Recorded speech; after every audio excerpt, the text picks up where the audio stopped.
नमस्कार। महाराष्ट्र के मुख्यमंत्री उद्धव ठाकरे के तोते संजय राउत से फजीयत करवा करके अब राहुल गांधी नव वर्ष की अयाशी करने अपने नानी के यहाँ इटली चले गए हैं। हो सकता है कि सोनिया गांधी की जो घोर बेइज्जती की गई थी उस पर सोनिया गांधी की तरफ से अभी तक जो एक्शन नहीं लिया गया है उसकी शिकायत करने नानी के यहाँ इटली चले गए हों। महाविकास अघाड़ी गठबंधन की राजनीति में मचे बवाल के दौरान अब सोनिया गांधी का लाल नव वर्ष की पार्टी करने के लिए इटली चला गया है। देश में चल रहे किसान आंदोलन के दौरान मुख्य विपक्ष की भूमिका निभाने वाली कांग्रेस अब पूरी तरह से लंगड़ी लूली हो चुकी है। संजय राउत द्वारा कांग्रेस को उजड़ा चमन और यूपीए को गांधी परिवार के इशारे पर चलने वाला एनजीओ बताया गया। खुद सोनिया गांधी की तुलना एक बंजर गांव की मुखिया से कर दी और राहुल गांधी के नेतृत्व पर भी सवाल उठाते हुए कई तरह की कमियां संजय राउत ने गिनवा दी।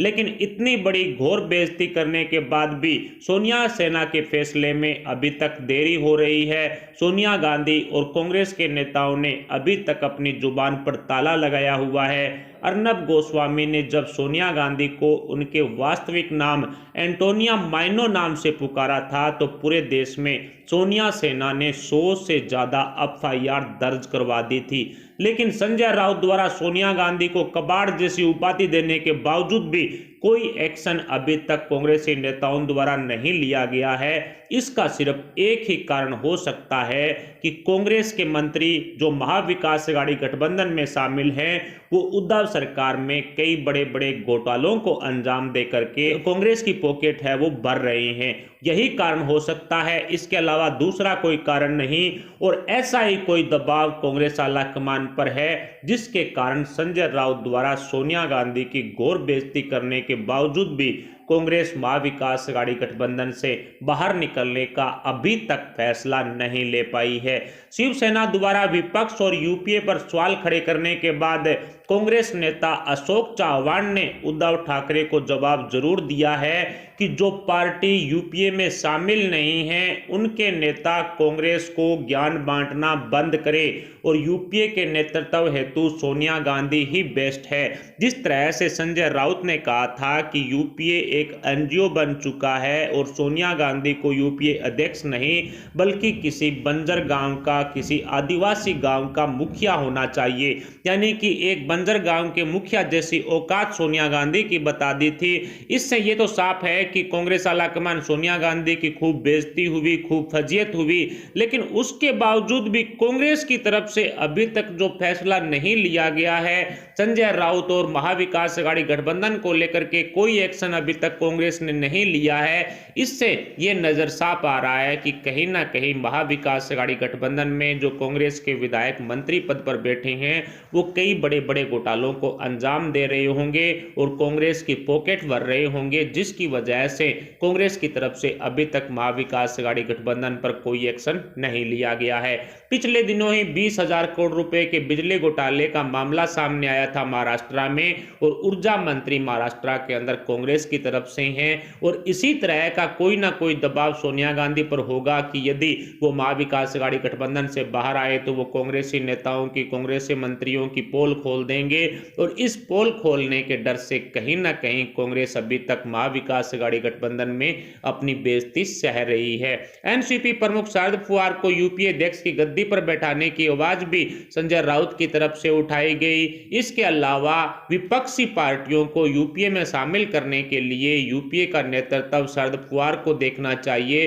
ताकि गांधी परिवार की गुलामी अन्य जो पार्टियां हैं वो नहीं कर सकती और इसी कारण वो पार्टियां यूपीए में शामिल नहीं हो रही है। इस मुद्दे को लेकर के भी संजय राउत ने कांग्रेस पर कई तरह के सवाल खड़े किए थे। अब जिस तरह से पश्चिमी बंगाल में ममता बनर्जी के किले में जो कहीं ना कहीं अमित शाह ने हुंकार भरी है, अमित शाह ने ममता बनर्जी का किला ढहा दिया है, उसके बाद एनसीपी प्रमुख शरद पवार ने ममता दीदी से संपर्क साधा और एक बार फिर से महाविकास अघाड़ी गठबंधन की तरह ही महागठबंधन बनाने की अपील की और ममता दीदी इसी महागठबंधन निर्माण के लिए दिल्ली में कांग्रेसी नेताओं के संपर्क में थी, सोनिया गांधी के संपर्क में थी और इस बैठक में राहुल गांधी ने महागठबंधन निर्माण करने से मना कर दिया, ऐतराज जता दिया। राहुल गांधी की तरफ से जवाब मिलने के बाद महागठबंधन है वो पूरी तरह से बनने से पहले ही तहस नहस हो गया। राहुल गांधी ने साफ कह दिया कि हम वामपंथियों के साथ मिलकर के चुनाव लड़ेंगे,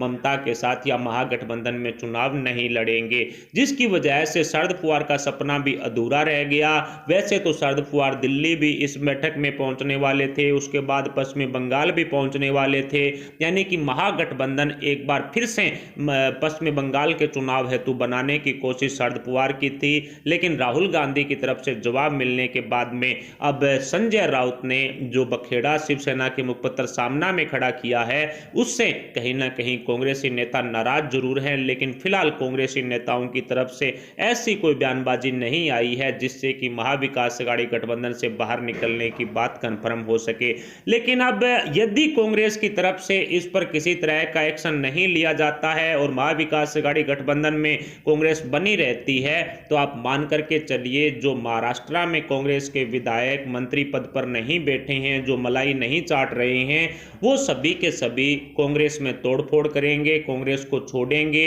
अशोक चव्हाण, संजय निरुपम, मिलन देवड़ा, ये तीन कांग्रेस में वो बड़े नाम हैं जिनके साथ 15 से 20 विधायक भी फिर कांग्रेस का साथ छोड़ेंगे। और यदि इनकी तरफ से अब महाविकास अघाड़ी गठबंधन में कोई एक्शन नहीं लेने पर किसी तरह की कोई गड़बड़ की जाती है, तो मानकर चलिए उद्धव ठाकरे की सीएम कुर्सी पर संकट मंडराने लगेगा। उधर एनसीपी में अजीत पवार और शरद पवार के बीच में भी बवाल काफी ज्यादा है, जो किसी से छिपा नहीं है। अजीत पवार की बगावत को लेकर के भी सवाल खड़े किए जा रहे हैं कि अजीत पवार किसी भी वक्त एनसीपी प्रमुख शरद पवार का साथ छोड़ सकते हैं। शरद पवार अपनी बेटी सुप्रिया सुले को कहीं ना कहीं राजनीति में आगे बढ़ा रहे हैं, अजीत पवार को दरकिनार कर रहे हैं, अजीत पवार के बेटे पार्थ पवार को राजनीति में नहीं लाया जा रहा है। इन सब कारणों से महाविकास अघाड़ी गठबंधन में अजीत पवार कहीं ना कहीं शरद पवार को तगड़ा झटका दे सकते हैं। अजीत पवार और शरद पवार के बीच का बवाल किसी से छुपा नहीं है। लेकिन अब जिस तरह से कांग्रेसी नेताओं ने कोई रिएक्शन इस महाविकास अघाड़ी गठबंधन में संजय राउत की तरफ से जो बवाल मचाया गया उस पर नहीं दिया गया,